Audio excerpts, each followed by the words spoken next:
The gate agent's smirk vanished the moment she pinned the captain's wings to her chest.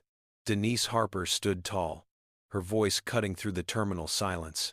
"I am the pilot of this flight. 287 passengers are waiting for me." Bradley Thornton's face drained of color as phones captured everything. Before we dive into this incredible story, drop a comment letting me know where you're watching from today.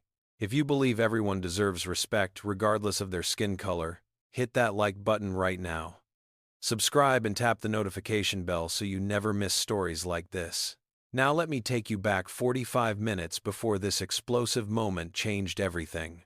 The alarm pierced through the darkness at 4:30 in the morning, pulling Denise Harper from a dreamless sleep. She reached over to silence it, her hand brushing against the cold side of the bed where her husband used to sleep before the divorce 3 years ago. The room was quiet, except for the soft hum of the heater working against the Chicago winter outside. She lay there for just a moment, gathering her thoughts, preparing herself mentally for the day ahead. Denise swung her legs over the side of the bed and sat up, her eyes adjusting to the dim light filtering through the curtains. On her nightstand sat a framed photograph that she looked at every single morning without fail. It showed a young black man in a crisp Air Force uniform, his smile wide and proud, standing next to a fighter jet. That was her father, Colonel Raymond Harper, one of the first black pilots in the United States Air Force. He had passed away 5 years ago, but his presence remained with her every single day, especially on mornings like this when she needed strength. She picked up the frame and traced her finger along the edge. "Good morning, Daddy," she whispered softly. She remembered his words from when she was just a little girl, sitting on his lap as he told her stories about flying through clouds and touching the sky. "Baby girl," he would say, "you're gonna have to be twice as good to get half the credit. That's just how it is for people like us. But don't you ever let that stop you. You hear me?" She had heard him. She had listened. And she had spent her entire life proving that she was not just twice as good, but 10 times better than anyone who doubted her. Denise walked to the bathroom and splashed cold water on her face, staring at her reflection in the mirror. At 38 years old, she had achieved what many thought impossible. She was a captain for Atlantic Airways, one of the largest airlines in the country. She had logged over 12,000 flight hours. She had flown across the Atlantic Ocean more than 200 times. She had navigated through storms, mechanical failures, medical emergencies, and every challenge the sky could throw at her. And yet, despite all of this, she still had to prove herself almost every single day. She moved to her closet and carefully removed her pilot's uniform. The navy blue fabric was crisp and pressed, the gold stripes on her shoulders gleaming even in the low light. 4 stripes, the mark of a captain. She dressed methodically, buttoning each button with precision, adjusting her collar, making sure every element was perfect. Appearance mattered in this industry. Professionalism mattered. She had learned early in her career that she could not afford to give anyone a reason to doubt her competence. Her pilot's badge sat on her dresser, the metal reflecting the light. Captain Denise Harper, Atlantic Airways. She picked it up, feeling its weight in her hand. Normally, she would pin it to her chest immediately, but today she was running slightly behind schedule. She tucked it into her bag instead, planning to put it on once she got to the airport. A small decision that she had no idea would soon change everything. The drive to Chicago O'Hare International Airport was quiet and dark. The streets were mostly empty at this hour, the city still sleeping while she made her way to work. She drove in silence, her mind already running through the details of today's flight. Flight 1247, departing at 7:15 in the morning, destination Los Angeles. It was a routine flight, one she had done dozens of times before. Full passenger load today. 287 people who would be trusting her with their lives for the next 4 hours. She thought about all the times she had been questioned, doubted, and underestimated throughout her career. When she first started as a flight attendant at 22, passengers would often mistake her for cleaning staff. When she transitioned to pilot training at 25, instructors questioned whether she had the temperament for the job. When she earned her first officer position at 28, colleagues whispered that she had only gotten it because of diversity quotas. And when she finally became a captain at 33, after years of flawless performance, there were still those who refused to believe that a black woman could fly a commercial aircraft. 15 years in this industry, and she was still proving herself every single day. But she never complained. She never let the bitterness consume her. Instead, she channeled it into excellence. She would be so good, so undeniably competent, that no one could ever question her ability. That was her father's legacy. That was her promise to him. Denise arrived at the airport and made her way to the crew room. The familiar smell of coffee and the hum of fluorescent lights greeting her. Several other crew members were already there, preparing for their flights. She spotted Nathan Rivera sitting at a table, reviewing flight plans on his tablet. He looked up when she walked in and immediately stood, a warm smile spreading across his face. "Good morning, Captain Harper," he said, respect evident in his voice. Nathan was her first officer today, a 34-year-old Hispanic man with 7 years of flying experience. They had flown together many times before, and he was one of the few colleagues she genuinely trusted. He never questioned her authority, never made snide comments, never treated her differently because of her race or gender. He simply respected her as a pilot and as a person. "Good morning, Nathan," she replied, setting down her bag. "How's the weather looking?" Nathan pulled up the meteorological data on his tablet. "Clear skies all the way to LA. Visibility is excellent. Wind conditions are favorable. Should be a smooth flight." He paused, scrolling through more information.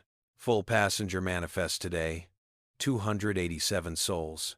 And I heard we have some VIPs on board. A couple of executives from some tech company, I think." Denise nodded, reviewing the information herself. "Sounds good. Let's go through the pre-flight checklist." They spent the next 15 minutes going over everything.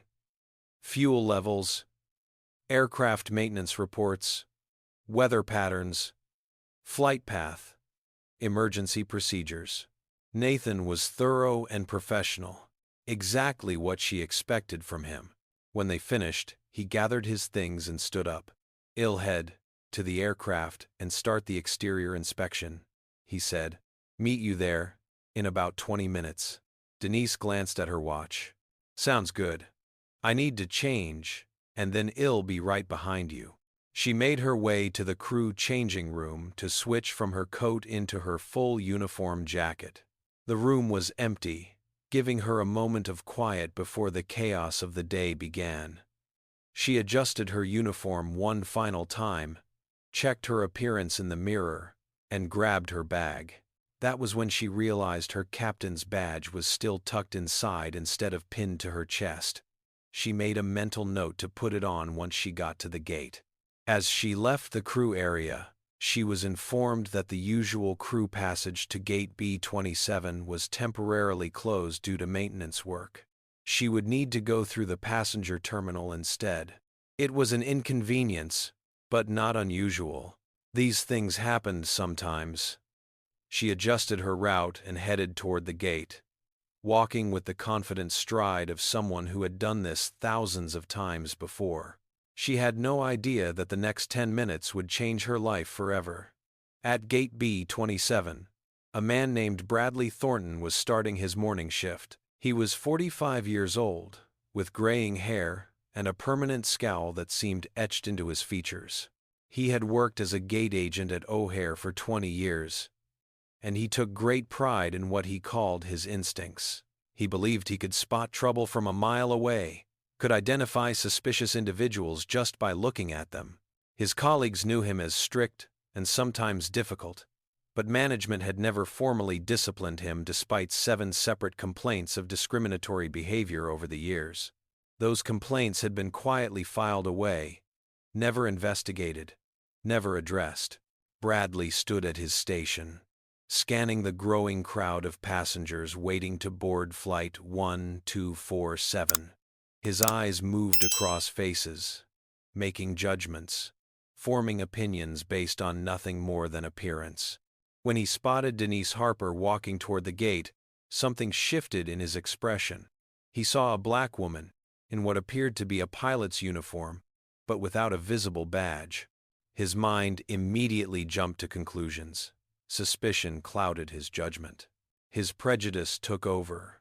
He stepped away from his station, positioning himself directly in her path. In his mind, he was about to catch an imposter. In reality, he was about to make the biggest mistake of his career. Denise approached Gate B27 with purpose in her step, her mind already focused on the tasks ahead. The pre-flight briefing with Nathan, the final equipment checks, the passenger boarding process, and then the familiar routine of taking her seat in the cockpit. She had done this countless times, and today should have been no different. But as she neared the gate entrance, a figure stepped directly into her path, blocking her way.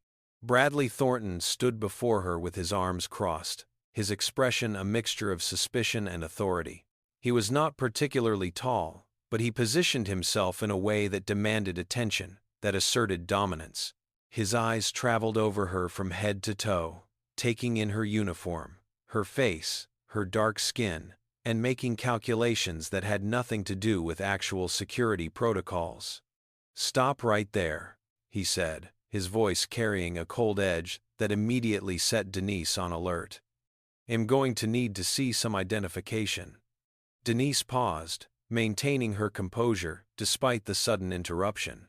She had dealt with situations like this before, moments where her presence was questioned, where her authority was challenged simply because of how she looked. She knew how to handle it.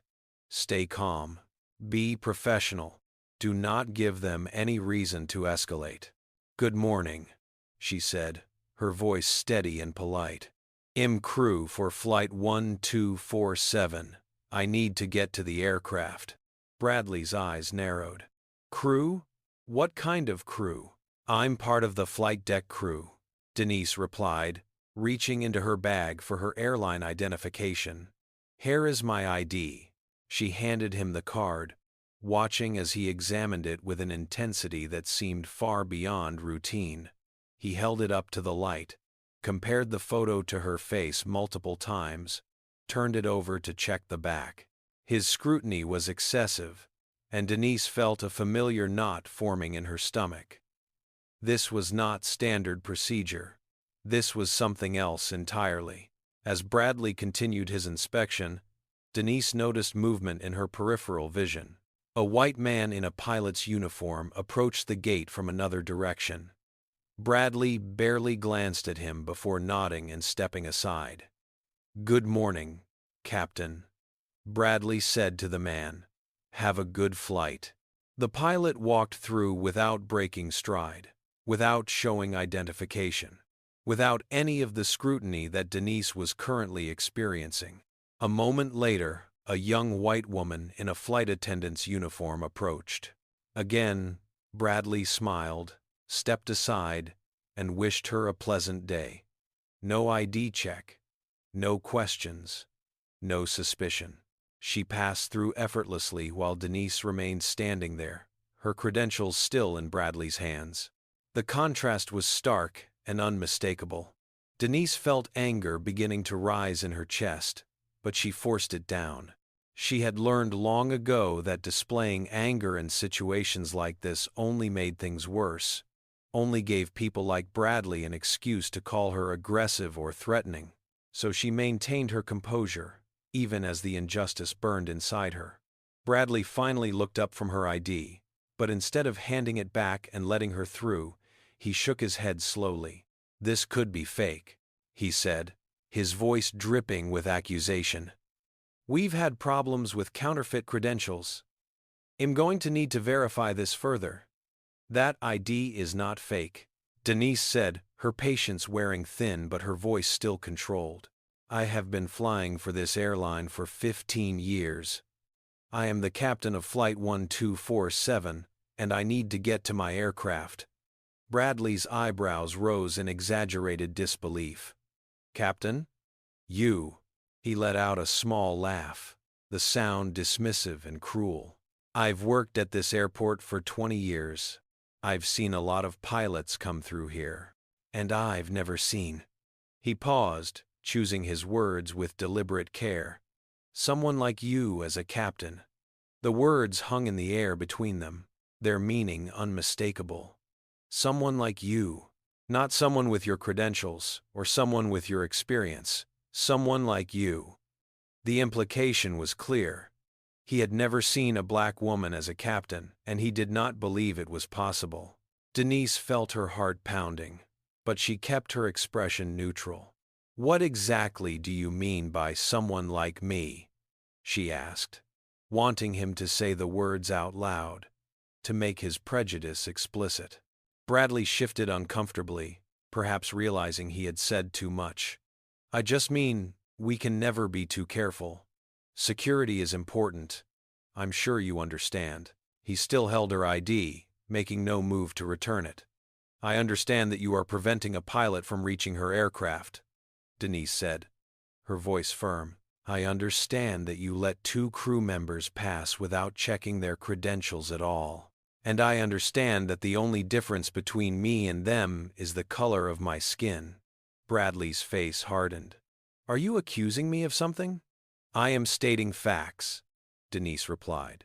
Now please return my identification and let me do my job. Instead of complying, Bradley turned away from her and reached for his radio. I'm calling my supervisor. We need to verify this situation further. He pressed the button and spoke into the device. This is Bradley at Gate B-27. I have a suspicious individual claiming to be flight crew, requesting supervisor assistance. Suspicious individual. The words stung more than Denise expected. 15 years of service, over 12,000 flight hours, an impeccable safety record, and to this man, she was nothing more than a suspicious individual. She thought of her father, who had faced far worse discrimination during his time in the Air Force. She thought of all the barriers she had overcome, all the doubts she had silenced, all the excellence she had achieved. And yet here she was, standing at a gate in her own airline's uniform, being treated like a criminal. Around them, passengers waiting to board the flight began to take notice of the commotion. A few turned their heads, curious about what was happening. Others pretended not to see, uncomfortable with the tension that was building. But one woman in particular was watching very closely.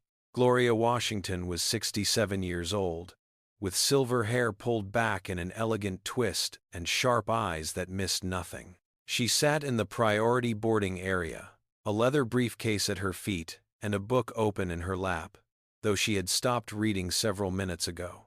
Gloria had spent 40 years as a civil rights attorney, fighting discrimination in courtrooms across the country.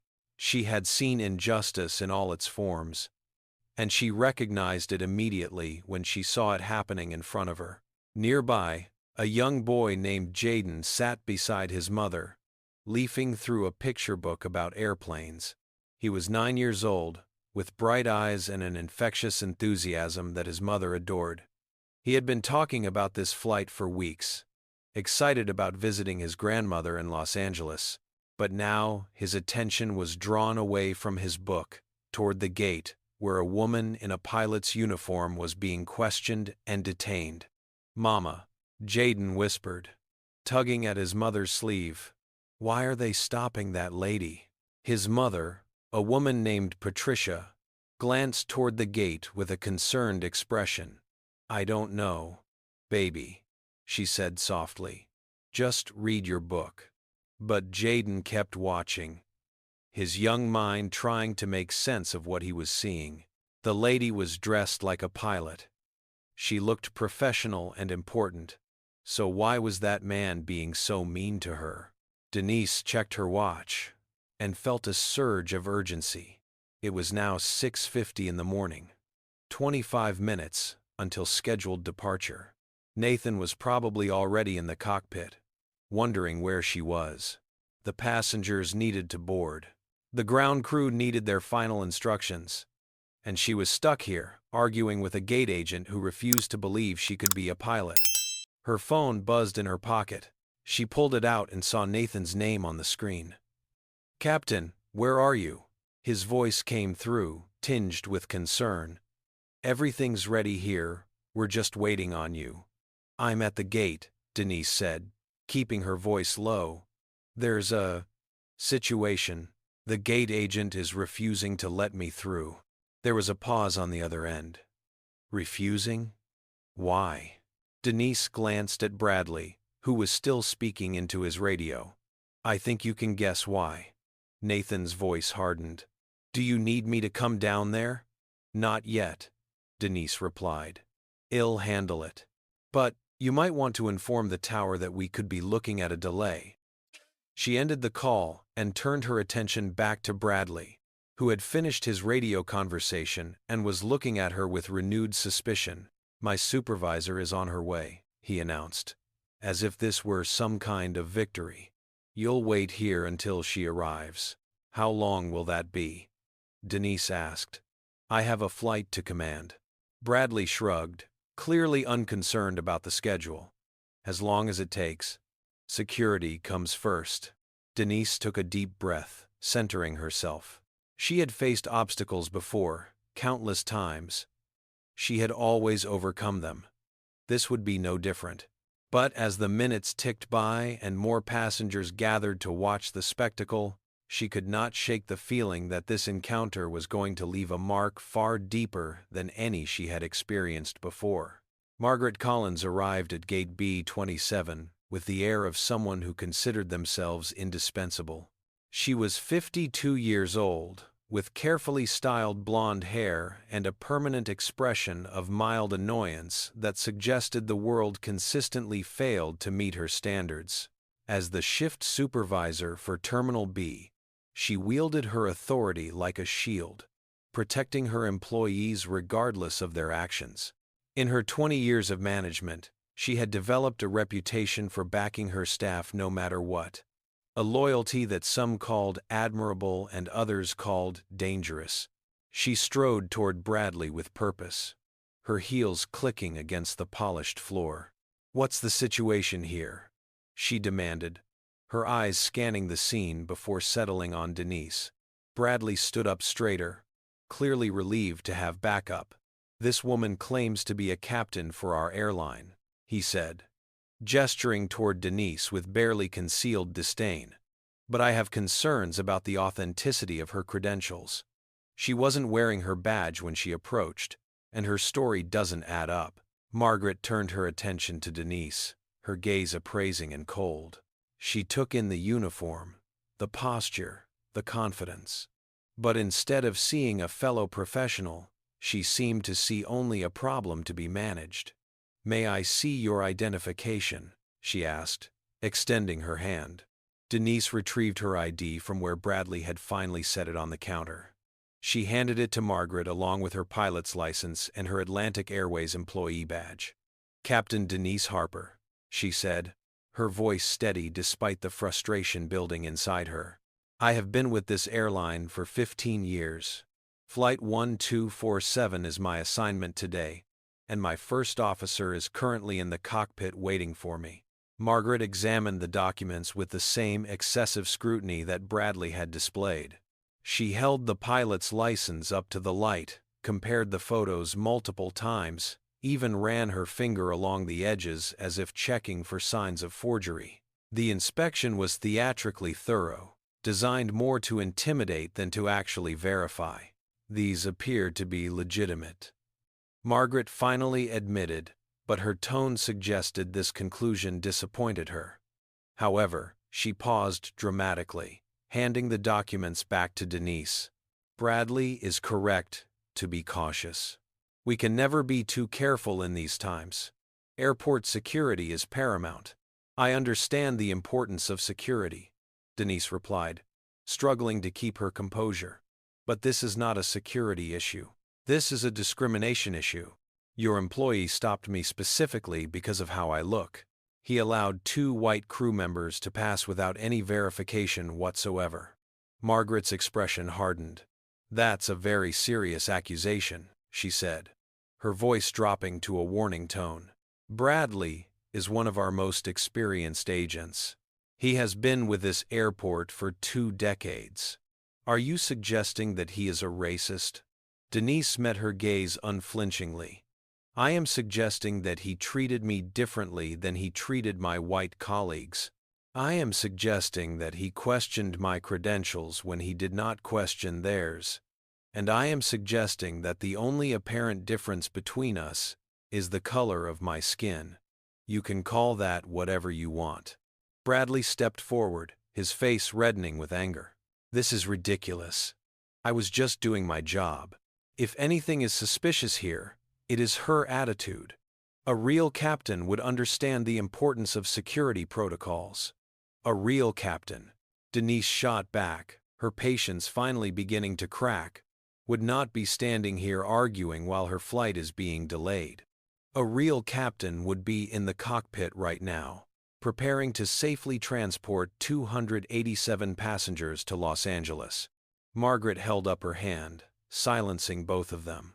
Enough, she said. She pulled out her radio and spoke into it. This is Collins at B-27. I need security assistance. We have an individual who may require further verification.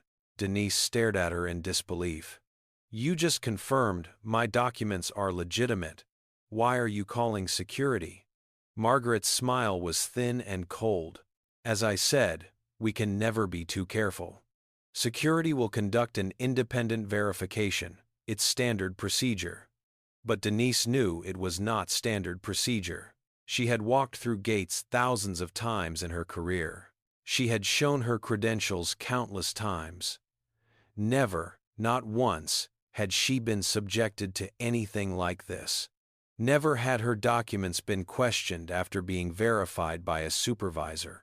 Never had security been called to independently verify her identity. This was not procedure. This was prejudice, dressed up in the language of policy.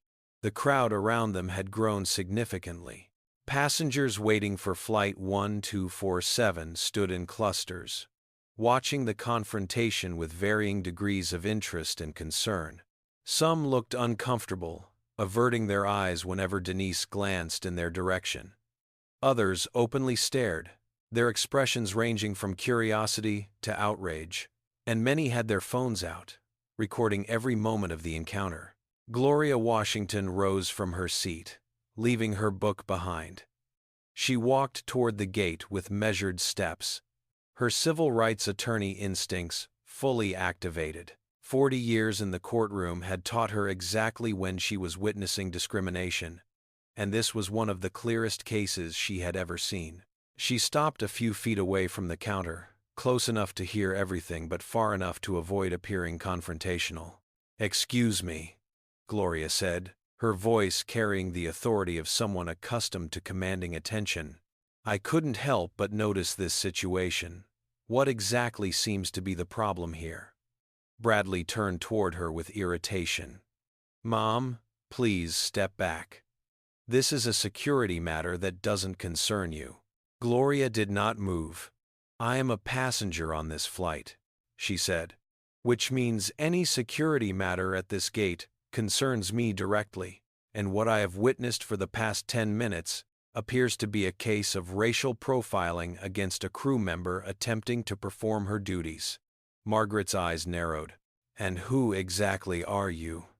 Gloria reached into her pocket and produced a business card, handing it to Margaret with a practiced motion. Gloria Washington, civil rights attorney, retired, former board member of the NAACP Chicago chapter, current member of the American Civil Liberties Union. The color drained slightly from Margaret's face as she read the card. Bradley, too, seemed to lose some of his earlier bravado. The name Gloria Washington carried weight in Chicago legal circles, and her reputation preceded her. "Mrs. Washington," Margaret said, her tone shifting to something approaching politeness. I assure you, this is simply a routine security check. We are not discriminating against anyone. Then explain to me. Gloria replied, her voice sharp as a blade. Why I watched 2 white crew members walk through this gate without being asked for any identification, while this woman has now been detained for nearly 15 minutes despite presenting valid credentials. Explain to me why her documents have been verified multiple times, yet security has still been called. Explain to me how any of that constitutes routine. Before Margaret could respond, young Jaden's voice cut through the tension. Mama, why are they being mean to the pilot lady? Patricia tried to quiet her son, but Jaden pulled away from her and stepped forward, his young face set with determination. Shay's wearing a pilot uniform, he said, pointing at Denise. I saw it in my book. 4 stripes means she's the captain. That's the boss of the whole airplane. His innocent observation hung in the air, highlighting the absurdity of the situation. A 9-year-old child could recognize a captain's uniform, yet 2 adult airline employees refused to accept what was right in front of their eyes. Denise felt a lump form in her throat as she looked at the boy. His earnestness, his simple logic, his refusal to understand why adults were behaving so badly. It reminded her of herself at that age, when her father first took her to an air show and she declared that she would fly planes when she grew up. Some adults had laughed at her, some had patted her head condescendingly, but her father had looked her in the eye and told her she could do anything she set her mind to. Thank you, Denise said softly to Jaden. You are absolutely right. 4 stripes means captain. Bradley stepped between them, his voice harsh. Someone get that kid away from here, he snapped. This is a security situation, not show and tell.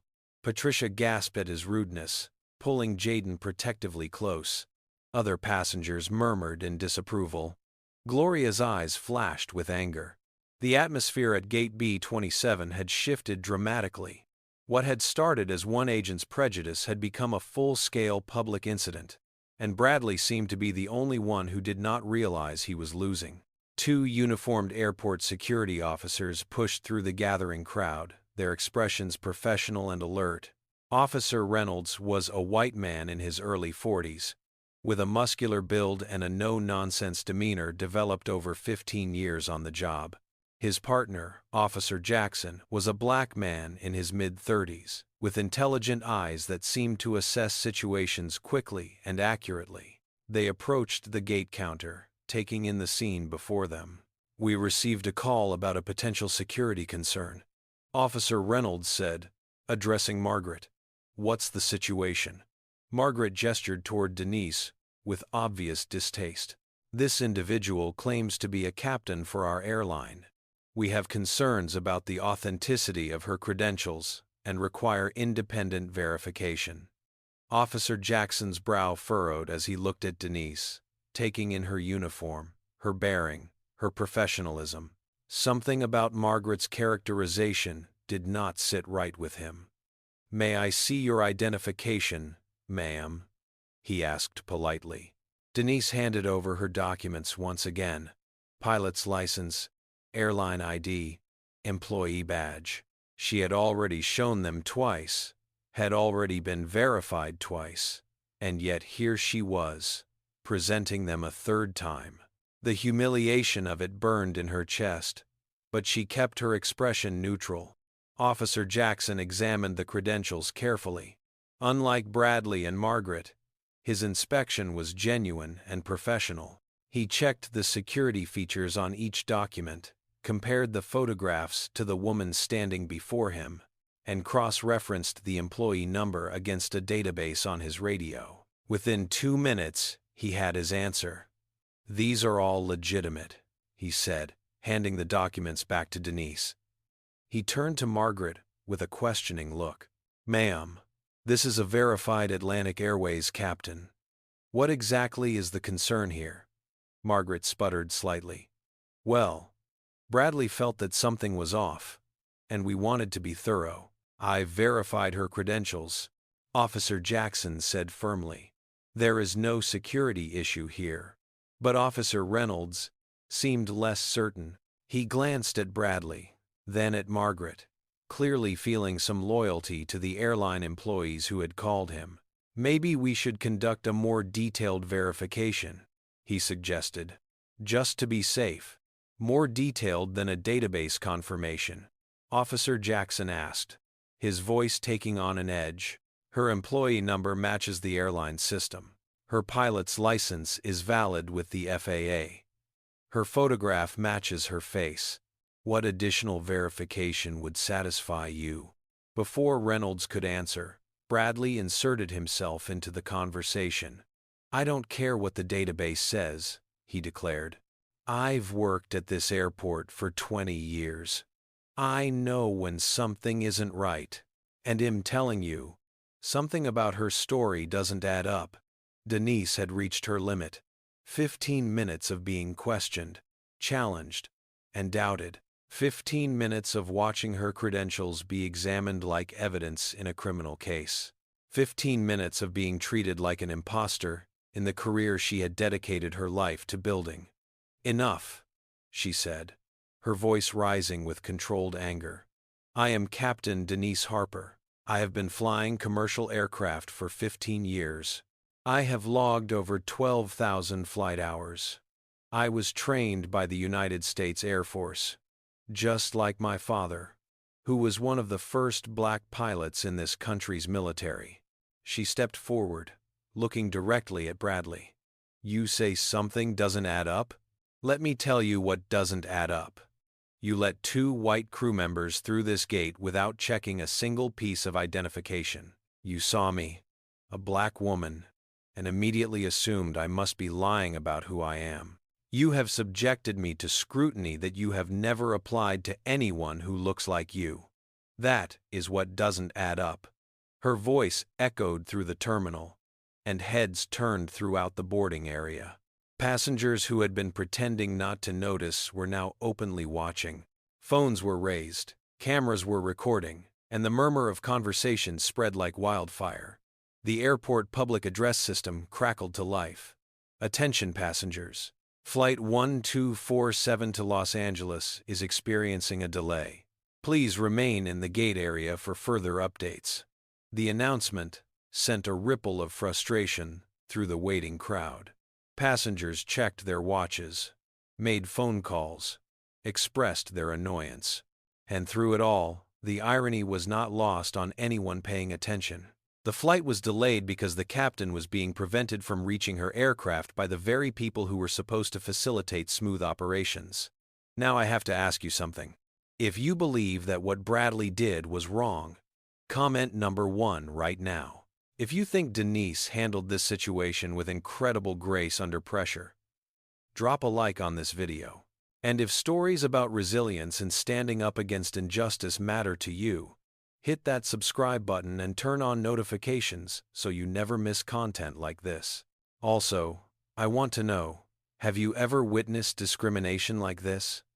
Have you ever been treated differently because of how you look? Share your story in the comments below. Your voice matters. What happens next changed everything.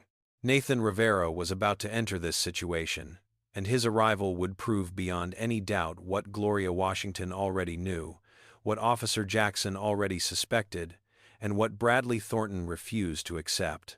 But would the truth finally be enough to overcome Bradley's prejudice? Would Denise make it to her aircraft in time? And what consequences would this encounter have for everyone involved? Let us continue. Nathan's phone call had left him deeply unsettled. Something in Denise's voice, a tension that she rarely displayed, told him that this situation was serious. He made a quick decision. The pre-flight checklist was complete. The aircraft was ready. The most important thing now was to support his captain. He unbuckled from the cockpit and made his way down the jet bridge, through the cabin where confused passengers watched him pass, and out into the terminal. What he saw when he reached Gate B-27 made his blood boil.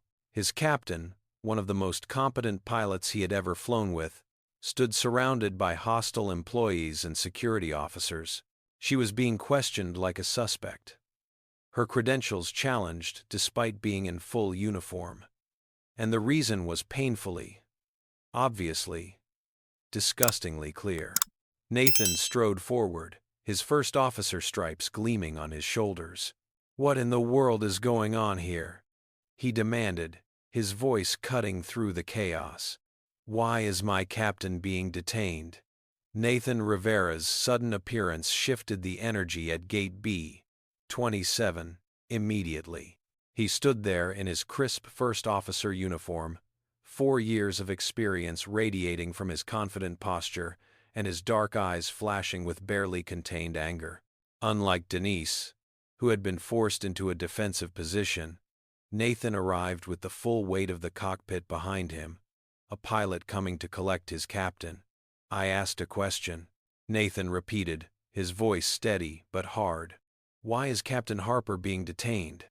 Bradley stepped forward, his earlier certainty slightly shaken by the arrival of another uniformed crew member. "And who are you?" "I am First Officer Nathan Rivera," Nathan replied, pulling out his own credentials and holding them up.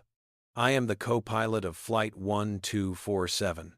I have been in the cockpit for the past 30 minutes completing pre-flight checks. And I have been waiting for my captain, who, I now discover, has been held here by you for nearly 20 minutes. He looked at Bradley with undisguised contempt. "Would you like to verify my credentials as well? Or is that scrutiny reserved only for certain people?" The implication was clear and cutting. Bradley's face reddened, but before he could respond, Margaret stepped in. "Officer Rivera, this is simply a security matter. We had concerns about credentials, and we followed protocol." "Protocol?" Nathan's voice rose incredulously. "I walked through this exact gate 25 minutes ago. No one stopped me. No one asked to see my ID. No one questioned whether I was really a pilot." He gestured toward himself. "I'm Hispanic. My skin isn't as dark as Captain Harper's, but it's certainly not white. So tell me, what exactly made you decide to stop her and not me? What was different about her that triggered your protocol?" The question hung in the air, demanding an answer that neither Bradley nor Margaret could give without incriminating themselves. Gloria Washington nodded approvingly from her position nearby, recognizing the legal trap that Nathan had just laid. He was forcing them to articulate their reasoning, and any reasoning they could offer would expose their discrimination. "We don't have to explain our security decisions," Bradley said defensively. "We have the authority to verify anyone we consider suspicious." "Suspicious based on what criteria?" Nathan pressed. "She was wearing a captain's uniform. She had proper identification. She told you exactly who she was and what flight she was commanding. What made her suspicious?" "Her credentials were in order. Her story was consistent. The only thing you could possibly have found suspicious was how she looked." Several passengers in the crowd murmured their agreement.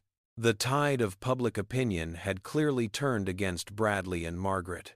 Even Officer Reynolds, who had initially seemed inclined to support the airline employees, was now looking uncomfortable. Officer Jackson stepped forward decisively. "I've verified Captain Harper's credentials independently," he said. "Everything checks out. She is exactly who she says she is. A 15-year veteran, captain for Atlantic Airways." He turned to Denise with respect in his voice. "Captain Harper, I apologize for this delay. You are free to proceed to your aircraft." Denise nodded, but she did not move. There was something she needed to do first. She turned to face the crowd of passengers who had been watching this entire ordeal. Some had been there from the beginning. Others had gathered as the situation escalated. All of them had witnessed her humiliation, her dignity being questioned, her identity being doubted. "My name is Captain Denise Harper," she said, her voice clear and strong. "I have been flying for 15 years. I have transported hundreds of thousands of passengers safely across this country and around the world. Today, I was stopped at this gate because a man looked at me and decided that someone who looks like me could not possibly be a pilot. She paused, letting her words sink in. But I am a pilot. I am a captain. And in a few minutes, I am going to walk onto that aircraft, take my seat in the cockpit, and fly all of you to Los Angeles. That is what I do. That is who I am.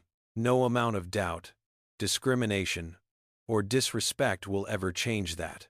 The applause started slowly, from Gloria Washington's elegant hands, and spread through the crowd like a wave. Passengers clapped, some enthusiastically, others somewhat guiltily for having watched without intervening. Young Jaden clapped the loudest of all, his face beaming with admiration. "She's so cool, Mama," he said to Patricia. "I want to be just like her when I grow up." Nathan moved to stand beside Denise, presenting a unified front. "Captain," he said formally, "your aircraft is ready for departure. Shall we?" But before Denise could respond, she turned back to Bradley. She looked at him for a long moment. Seeing the resentment and embarrassment warring on his face, he knew he had lost. The crowd knew it, his supervisor knew it, even his fellow employees knew it. But she could see that he still did not truly understand why he was wrong. "Mr. Thornton," she said, her voice quiet but carrying in the sudden silence, "I want you to remember this moment. Not because I want you to feel ashamed, but because I want you to learn something. When you looked at me, you saw a black woman, and you assumed the worst. You assumed I could not possibly be who I said I was. You assumed that someone who looks like me does not belong in a captain's uniform." She stepped closer to him. "There are children watching what happened here today. There is a little boy over there who dreams of being a pilot. What lesson do you think he just learned? What did you teach him about his own possibilities? About how the world will treat him when he dares to reach for something great?" Bradley had no answer. He stood there, mouth slightly open, unable to form words. Denise reached into her bag and pulled out her captain's badge, the one she had neglected to pin on earlier. She held it up so he could see it clearly, then slowly and deliberately affixed it to her chest, directly over her heart. "I am Captain Denise Harper," she repeated, "and I have a flight to command." She turned and walked toward the jet bridge, Nathan falling into step beside her. Behind them, the crowd parted respectfully, and as she passed, passengers reached out to touch her arm, to offer words of encouragement and support. "You showed him, Captain," one elderly gentleman said. "We're proud to fly with you," a young businesswoman added. "Can I get your autograph later?" Jaden called out, causing a ripple of laughter through the tense atmosphere. Denise smiled, the first genuine smile she had managed since this ordeal began. "Come find me when we land," she told the boy. Make sure you get something special." As she disappeared down the jet bridge, Gloria Washington approached Bradley and Margaret with a business card in her hand. "I would advise you both to consult with legal counsel," she said, her voice pleasant but her eyes hard. "What I witnessed today was a textbook case of racial discrimination. I have full video documentation from multiple angles, and I intend to pursue this matter through every available channel." Margaret took the card with a trembling hand. Bradley simply stared at the floor, the reality of his situation finally beginning to sink in. Officer Jackson lingered for a moment, looking at his partner Reynolds. "Let's go," he said. "Our work here is done." But as he walked away, he pulled out his personal phone and began typing notes. He had witnessed something today that he would not soon forget, and he intended to make sure the right people heard about it. Inside the jet bridge, away from the watching crowd, Denise allowed herself a moment of vulnerability. She stopped walking and leaned against the wall, closing her eyes and taking several deep breaths. The adrenaline that had sustained her through the confrontation was beginning to fade, replaced by a profound exhaustion that went beyond the physical. Nathan stood beside her, silent and supportive. He understood without being told that she needed a moment to collect herself. 15 years, Denise finally said, her voice barely above a whisper. 15 years. I've been doing this job. And it still happens. It still happens every single time. Nathan shook his head slowly. I've flown with you for 3 years, he said. I've watched you handle emergencies that would have panicked most pilots. I've seen you make split-second decisions that saved lives. You are one of the best captains I've ever worked with, and I would trust you with my life without hesitation. Denise opened her eyes and looked at him. Thank you, Nathan. That means more than you know. It shouldn't have to be said, he replied. Your competence should be obvious to anyone with eyes. The fact that people like that, he gestured back toward the gate, unable to find words sufficient to express his disgust. The fact that people like that still exist, that they still have the power to humiliate someone like you, it makes me sick. Denise straightened up, squaring her shoulders. But they don't have power over me, she said, her voice strengthening. Not really. They can delay me. They can embarrass me. They can make me feel small for a few minutes. But they cannot stop me from being who I am. They cannot take away my skills, my experience, my right to be here. She started walking again, her stride more confident now. My father faced worse, she continued. In the 1960s, he wasn't just questioned at gates. He was denied service at restaurants. He was refused housing. He was threatened for daring to wear a military uniform while being black. And he never let any of it stop him. He flew until the day he retired, and he did it with excellence and dignity.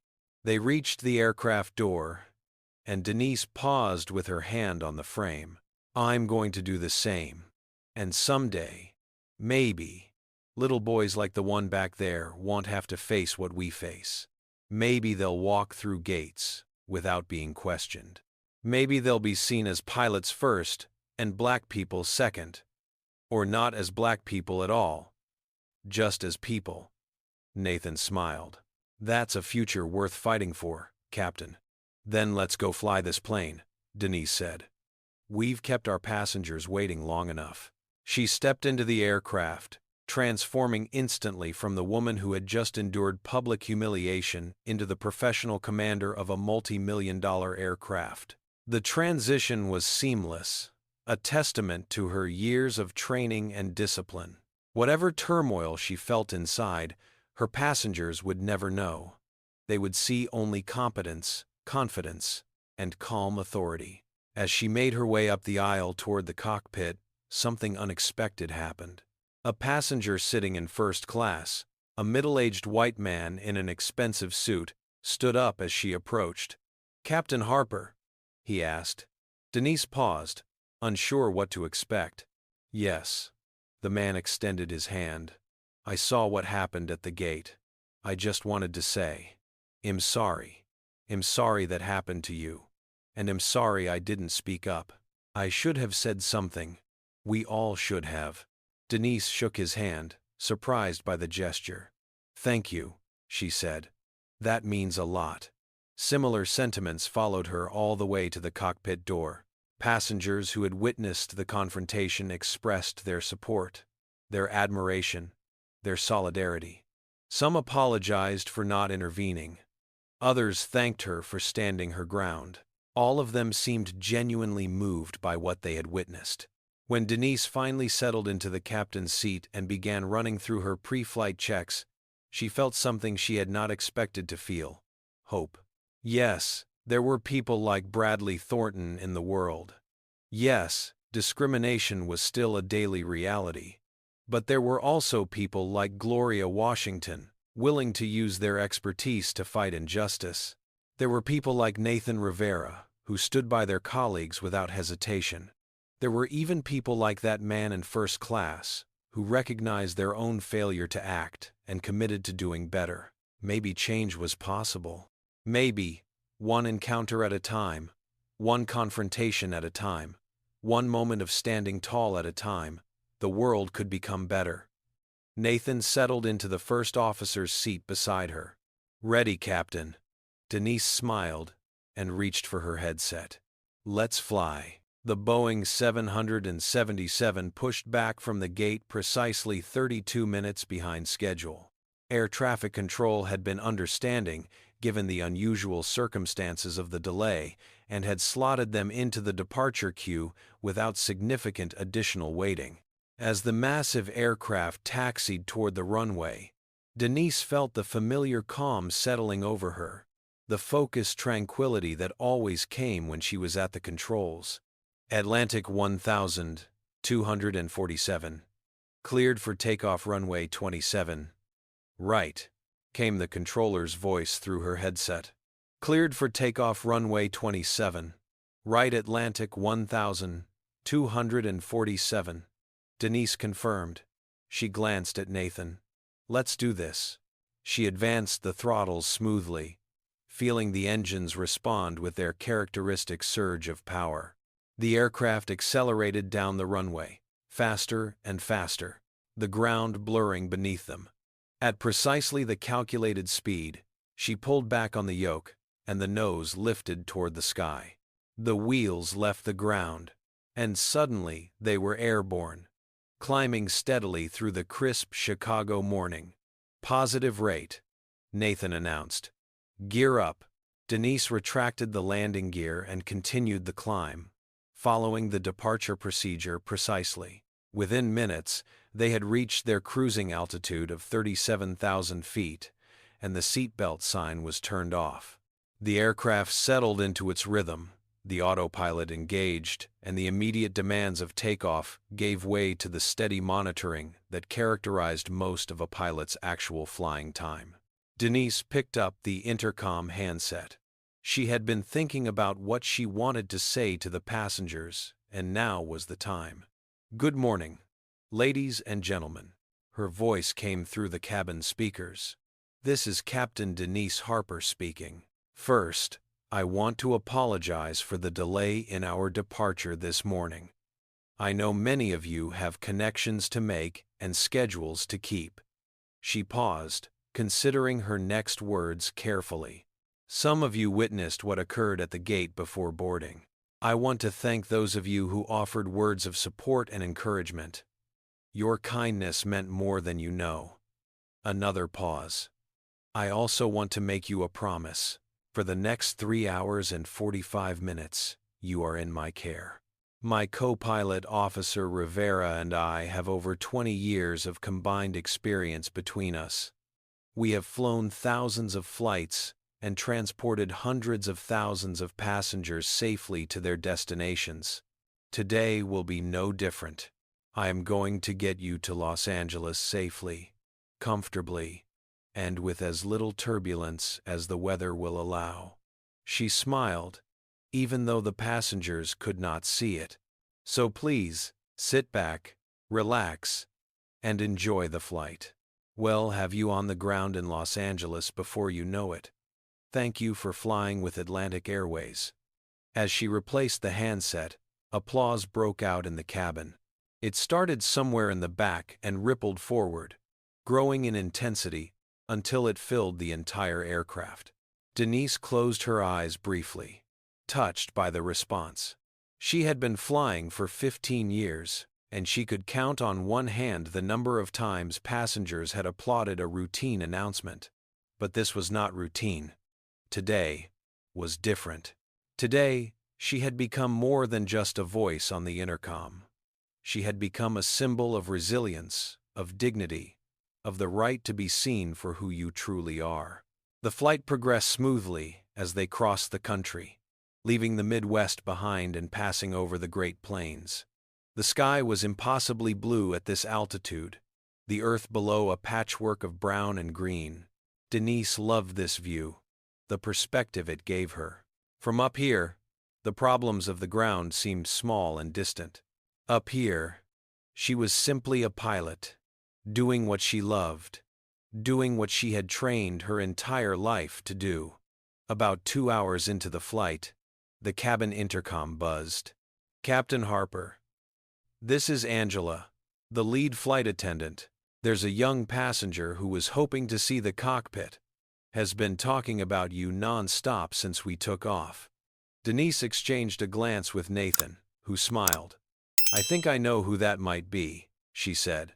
A few minutes later, there was a knock on the cockpit door. Angela escorted young Jaden inside, his eyes wide with wonder as he took in the instrument panels, the windscreen with its vast view of the sky, and the two uniformed pilots at the controls. "Captain Harper," he whispered, as if he could not quite believe he was actually in the cockpit of a real airplane. "Hello, Jaden," Denise said, swiveling her seat slightly to face him. "I heard you wanted to see where the magic happens." Jaden nodded eagerly, words temporarily failing him. His gaze darted from one instrument to another, trying to take everything in at once. Behind him, his mother, Patricia, stood in the doorway, watching with tears in her eyes. "Come closer," Denise said gently. "I'll show you around." She spent the next 10 minutes explaining the cockpit to the fascinated boy. She showed him the primary flight display, explaining how it told her exactly where the airplane was in the sky. She pointed out the thrust levers, the autopilot controls, the navigation systems. She let him look out the windscreen at the curvature of the Earth, visible on the horizon. "When I was about your age," Denise told him, "my father took me to an air show. I saw these big, beautiful airplanes doing amazing things, and I told him right then that I was going to be a pilot when I grew up." "Did he believe you?" Jaden asked. "He believed in me more than anyone else ever has," Denise said.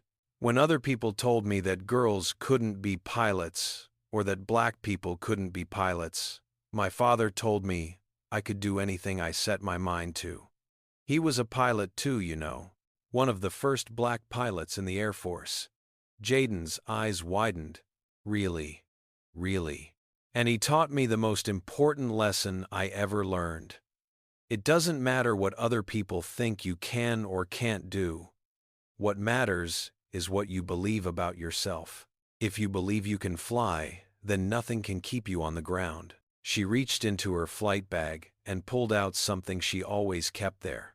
A small pair of pilot's wings, the kind that airlines used to give to children who visited the cockpit. She had been carrying a few of these for years, handing them out to kids who showed a particular interest in aviation. "These are for you," she said, pressing the wings into Jaden's palm. "Every time you look at them, I want you to remember this moment.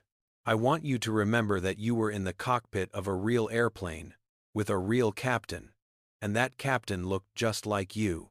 Jaden clutched the wings to his chest, his face glowing with joy. "I'm going to be a pilot," he declared. "I'm going to be just like you, Captain Harper. I promise.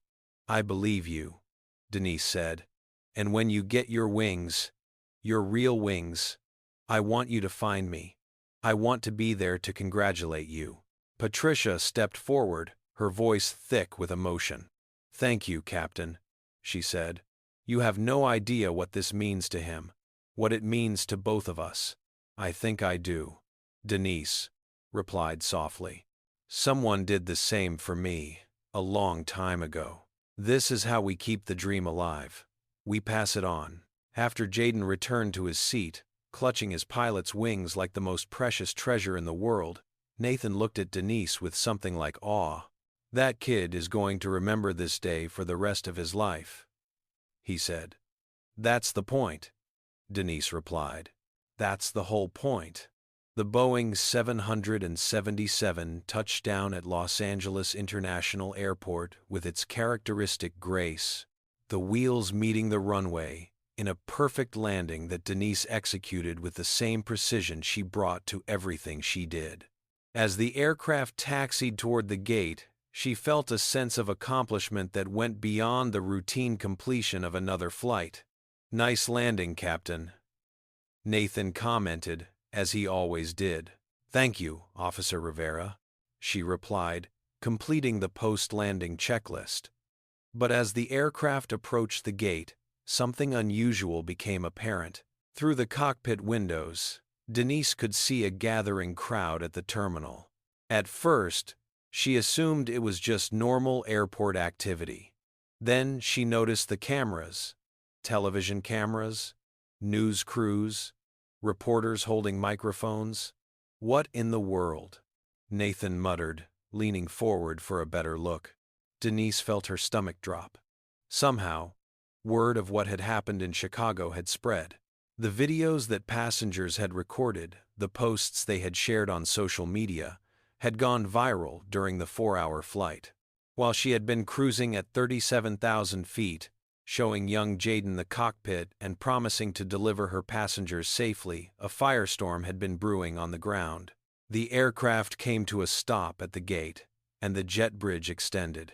Normally, Denise would complete her shutdown procedures, gather her belongings, and walk off the plane with minimal fanfare. Today, she suspected, would be very different. Her phone, which she had kept off during the flight, buzzed incessantly as she powered it on. Notifications flooded the screen, dozens of missed calls, hundreds of messages. Her name was trending on Twitter under the hashtag Justice for Captain Harper. News outlets across the country were covering the story. Her face was on CNN, MSNBC, Fox News, and every major network in between. Nathan let out a low whistle as he looked at his own phone. "Captain, you're famous. I'm not sure that's a good thing," Denise said, trying to absorb the enormity of what had happened. Among the notifications was a voicemail from the CEO of Atlantic Airways himself, Robert Matthews. His message was brief and urgent. "Captain Harper, please call me as soon as you land. I want to personally apologize for what you experienced, and I want to discuss how we can make this right." There were also messages from several news organizations requesting interviews, from the NAACP expressing support, from pilot associations offering solidarity, and from dozens of former colleagues and friends who had seen the coverage and wanted to check on her. Denise took a deep breath. She had wanted to stand up against injustice. She had wanted to make a statement, but she had not anticipated this level of attention, this level of scrutiny. Her private humiliation had become a public spectacle, and now she would have to decide how to navigate the consequences. The cabin door opened, and immediately the sound of shouting reporters filtered through. "Captain Harper! Captain Harper! Can you give us a statement? How do you feel about what happened? Will you be pressing charges?" Denise straightened her uniform and composed her expression. Whatever she did next would be seen by millions of people. Whatever she said would be analyzed, dissected, and interpreted in 1,000 different ways. This was no longer just about her personal experience. This had become something larger, something that represented the experiences of countless Black professionals who faced similar discrimination every day. She stepped out of the cockpit and made her way through the cabin. Passengers who had not yet deplaned stood and applauded as she passed. Some reached out to shake her hand or pat her shoulder.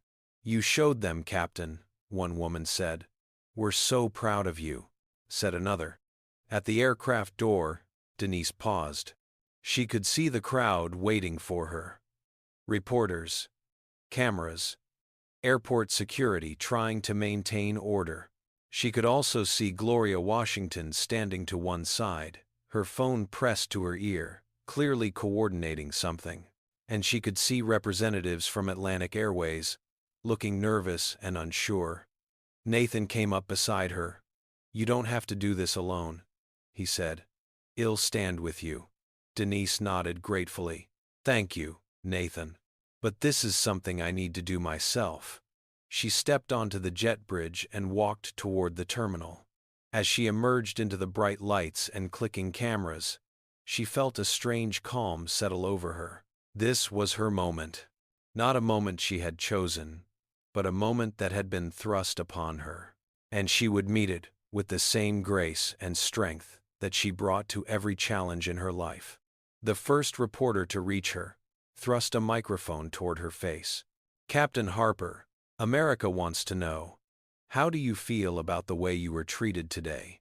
Denise looked directly into the camera, knowing that millions of people would see this moment.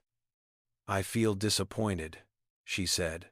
"Not just for myself, but for every black professional who has experienced something similar. What happened to me today happens to black doctors, black lawyers, black executives every single day. Our credentials are questioned. Our competence is doubted. Our right to occupy positions of authority is challenged. And it has to stop. Will you be taking legal action?" Another reporter shouted. "I am exploring all of my options," Denise replied. "But more importantly, I want to see systemic change, not just at this airline, but across the entire industry. We need better training. We need accountability. We need a culture that values people for their abilities, not their appearance." The gate agent, Bradley Thornton, has been suspended pending investigation, a third reporter announced. "Do you have anything to say to him?" Denise paused, considering the question carefully. "I hope that Mr. Thornton uses this experience as an opportunity for growth. I hope he examines the biases that led him to treat me the way he did, and I hope he commits to doing better. But I also hope that the airline examines why someone with his history of complaints was allowed to remain in a customer-facing position for so long. This is not just about one individual. This is about systemic failure." The questions continued, a barrage of microphones and cameras, but Denise had said what she needed to say. She excused herself and made her way through the crowd, eventually reaching the airline representatives who had been waiting anxiously nearby. Within the hour, she was in a private conference room at the Atlantic Airways Operations Center. CEO Robert Matthews sat across from her, his expression a mixture of shame and determination. "Captain Harper," he began, "on behalf of the entire Atlantic Airways family, I want to offer my deepest, most sincere apologies for what you experienced. What happened was inexcusable, and it should never have occurred." Denise nodded, accepting the apology but waiting for what came next. Matthews continued. "I've already ordered a complete review of our hiring and training practices for all customer-facing employees. We're implementing mandatory anti-bias training across the company. We're installing additional monitoring at all gate areas. And we're establishing a clear, accessible process for employees to report discrimination without fear of retaliation." "That's a good start," Denise said. "But I want to be involved in shaping these changes. I want to help ensure that they're not just performative gestures, but genuine systemic improvements." Matthews looked at her with surprise, then respect. "Would you be willing to serve as an advisor? We could create a new position, something like Chief Diversity Consultant for Operations." "I'll consider it," Denise said. "But right now, I want to talk about the immediate consequences. What's happening with Bradley Thornton and Margaret Collins?" Matthews shifted uncomfortably. "Thornton has been suspended without pay. Collins is on administrative leave. The investigation is ongoing. But I'll be frank with you, Captain. Given what we've seen on video, and given Thornton's history of similar complaints that should have been addressed years ago, I don't expect either of them to remain with the company." "7 complaints," Denise said quietly. "I heard there were 7 prior complaints against Thornton, all swept under the rug. How does that happen?" Matthews shook his head, genuine shame on his face. "It shouldn't happen. It's a failure of leadership at multiple levels. And I take responsibility for creating a culture where that was possible." The meeting continued for another hour, as they discussed specifics, timelines, and accountability measures. By the time Denise left the operations center, she felt something she had not expected to feel: cautious optimism. Real change might actually come from this terrible experience. Her phone buzzed again. This time, it was Gloria Washington. "Captain Harper." Gloria's voice came through, warm and professional. "I've been fielding calls from civil rights organizations all afternoon. Everyone wants to support you, and if you're interested, I'd like to discuss the possibility of legal action, not just for yourself, but to establish precedent that will protect others." "I'd like that," Denise said. "Can we meet tomorrow?" "I'll be there," Gloria replied. "And Captain, what you did today matters. You stood your ground with dignity and grace. You represented all of us who have ever been told we don't belong. Thank you." Denise ended the call and stood for a moment, looking out at the Los Angeles skyline. The sun was setting, painting the sky in shades of orange and purple. Somewhere out there, a little boy named Jaden was probably showing his grandmother the pilot's wings she had given him, telling her about the captain who looked like him and promised he could be anything he wanted to be. That was what mattered. Not the fame, not the interviews, not even the apologies and policy changes. What mattered was the next generation of Black children who would see this story and believe a little more strongly in their own possibilities. What mattered was the door she was helping to open, the path she was helping to clear. Her father had been one of the first. She would not be the last. 6 months had passed since the incident at Gate B-27. The world had continued to turn, news cycles had moved on, and new controversies had captured the public's attention. But the changes that began on that cold Chicago morning had only grown and deepened in the months that followed. Denise Harper stood backstage at the National Pilots Association annual conference in Atlanta, Georgia. Through the curtain, she could hear the murmur of the crowd. Over 2,000 aviation professionals from across the country gathered to celebrate excellence in their field. In a few moments, she would walk onto that stage to accept the Pioneer of the Year award, an honor previously given to test pilots, aviation inventors, and trailblazers who had transformed the industry. Her hands were steady as she reviewed her notes. She had given many speeches in the past 6 months, spoken to countless reporters, testified before a congressional subcommittee on transportation. But this one felt different. This was not about defending herself or demanding justice. This was about celebrating how far they had come and inspiring others to go further. "Ready, Captain." The conference coordinator appeared at her elbow. "Ready," Denise replied. She walked onto the stage as the audience rose to their feet, applause washing over her like a wave. The ovation continued for a full minute, then 2, as people throughout the auditorium stood and clapped and some wiped tears from their eyes. Denise saw faces she recognized. Colleagues from Atlantic Airways, fellow pilots who had reached out with support, and new friends she had made through this unexpected journey. In the front row, she spotted a familiar face. Young Jaden sat between his mother Patricia and grandmother, wearing a child's pilot costume and clutching the wings she had given him on the flight. His smile was the brightest thing in the room. When the applause finally subsided and the audience resumed their seats, Denise approached the podium. 6 months ago, she began.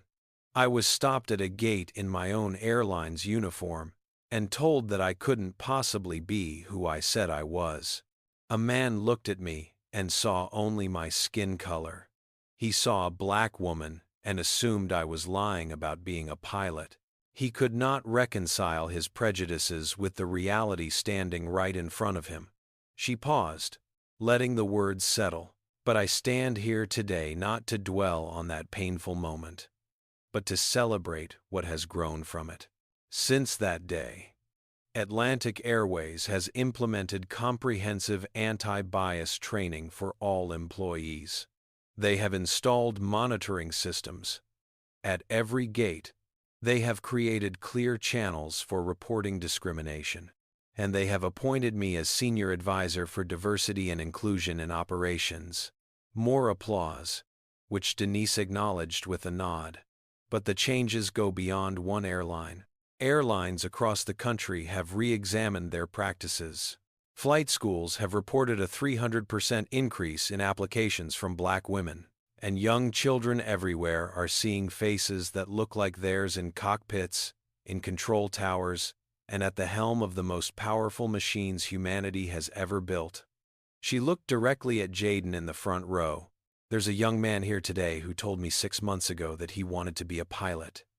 He said he wanted to be just like me. Well, Jaden, I want you to know something. You don't have to be just like me. You can be even better. You can fly higher, go further, achieve more. The sky is not the limit for you. The sky is just the beginning. Jaden beamed, standing up in his seat and waving his pilot wings in the air. The audience laughed warmly at his enthusiasm. Denise continued, her voice growing more passionate. To everyone in this room, and to everyone watching, I want to say this. Progress is not inevitable. It doesn't happen by itself. It happens because people stand up. It happens because we refuse to accept injustice. It happens because we have the courage to say this is not right even when it would be easier to stay silent. I stood up because my father taught me to stand. He was one of the first black pilots in the Air Force. At a time when black men couldn't eat at the same restaurants as their white colleagues, he flew anyway. He excelled anyway. He paved the way for me, and now I am paving the way for others. She gripped the podium, her final words carrying the weight of generations. This award belongs to every black pilot who came before me and faced obstacles I cannot even imagine. It belongs to every young person of color who looks up at the sky and dreams of flying. And it belongs to everyone who stands against discrimination, who speaks up against injustice, who refuses to let prejudice determine their potential. We are the pilots of our own destiny, and nothing can keep us from soaring. The audience rose again, the applause even more thunderous than before. Denise accepted the award, a beautiful crystal sculpture in the shape of wings, and held it high. Cameras flashed, people cheered, and somewhere, she knew, her father was watching and smiling. After the ceremony, as Denise made her way through the crowd of well-wishers, someone unexpected approached her.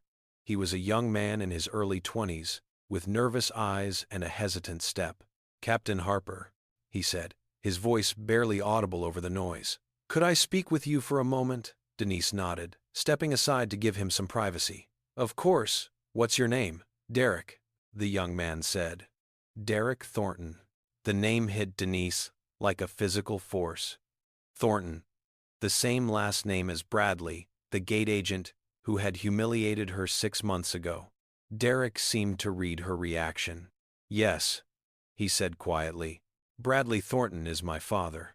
100 different responses flashed through Denise's mind. Anger, suspicion, the urge to walk away without another word. But something in the young man's expression gave her pause. He looked ashamed, pained, conflicted. "Why are you here, Derek?" she asked carefully.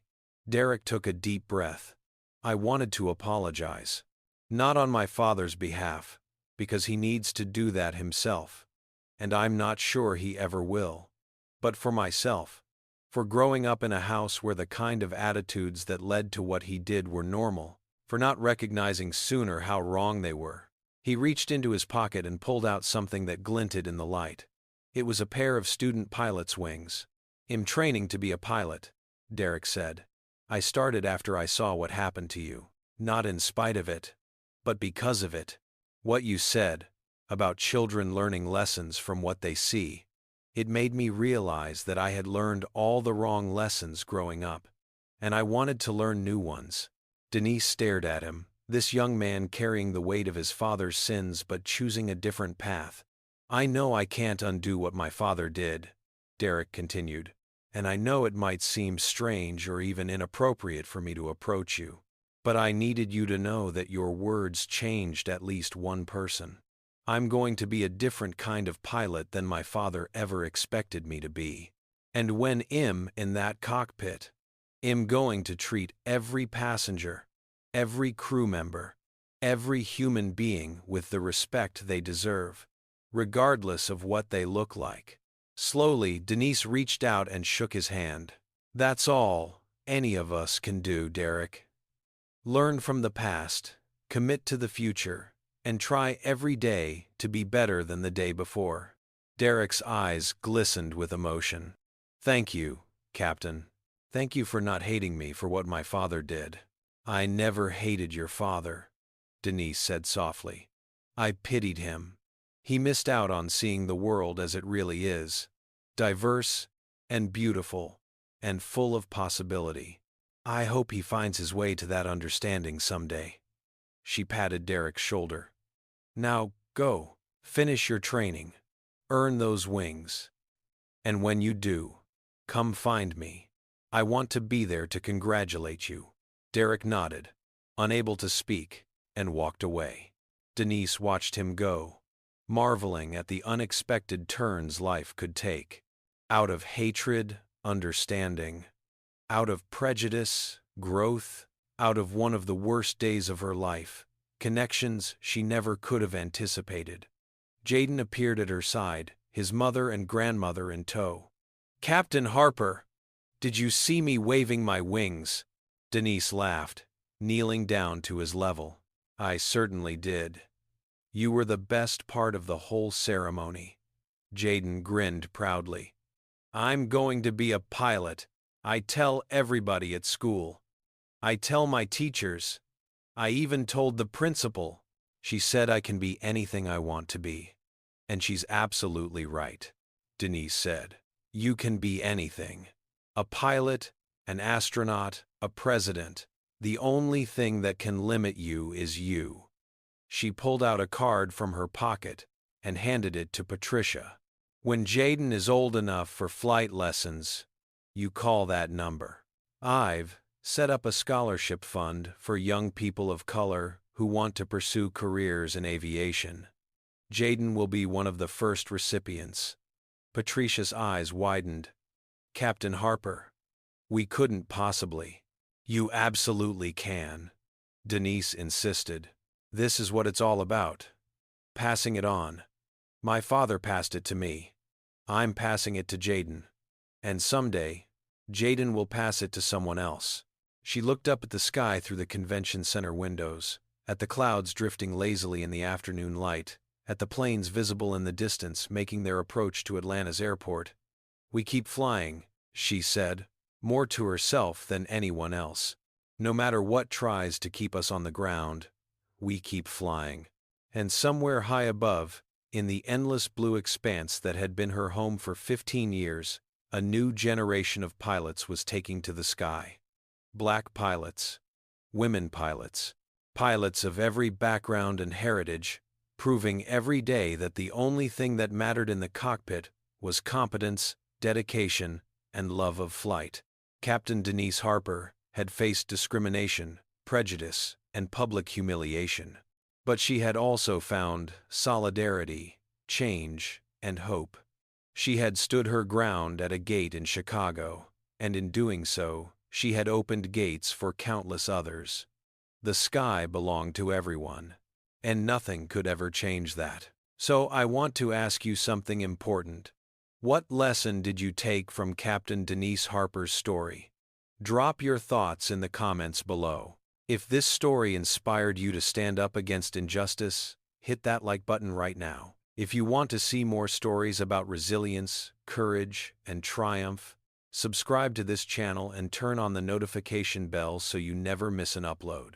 Share this video with someone who needs to hear it today. Together, we can spread messages of hope and change. Thank you for watching. Until the very end. May you always have the courage to stand tall, the wisdom to know your worth, and the strength to soar above any obstacle in your path. Until next time, keep dreaming, keep believing, and keep flying high. Take care of yourselves and each other. Captain Denise Harper's journey teaches us profound truths about resilience, dignity, and the power of standing firm in who we are. First, your credentials speak louder than prejudice. Denise had 15 years of experience, over 12,000 flight hours, and an impeccable record. No amount of doubt from others could erase her accomplishments. When you know your worth, nobody can diminish it. Second, staying calm under pressure is a superpower. Denise could have exploded in anger, but instead, she responded with composure and clarity. She let her professionalism speak for itself while still firmly calling out injustice. Sometimes, the most powerful response is measured strength, not rage. Third, allies matter immensely. Nathan Rivera stood by his captain without hesitation. Gloria Washington used her expertise to demand accountability. Even strangers in the crowd offered support. None of us fight alone when we build genuine connections. Fourth, representation changes lives. Little Jaden saw a black woman commanding an aircraft, and his entire world of possibilities expanded. When we succeed, we light the path for others coming behind us. Fifth, transformation is always possible. Derek Thornton chose a different path than his father. People can change when confronted with truth and given the opportunity to grow. Finally, justice requires action, not just words. Denise did not simply accept an apology. She demanded systemic change and committed to being part of the solution. Now, I want to hear from you. Have you ever faced a moment where someone doubted you based on how you looked? How did you handle it? Share your story in the comments below, because your experience might inspire someone else who is struggling right now. If Captain Harper's courage and dignity moved you, smash that like button to show your support. Subscribe to this channel and hit the notification bell so you never miss powerful stories like this one. And please share this video with a friend, a family member, or a colleague who needs to hear this message today. Every share helps spread awareness and hope. Thank you so much for watching until the very end. Your time means everything to me. I hope this story reminded you that you belong wherever your talents take you, no matter what obstacles stand in your way. May you always find the strength to stand tall, the courage to speak your truth, and the grace to rise above those who try to hold you back. Take care of yourselves, be kind to one another, and keep soaring toward your dreams. Until next time, fly high.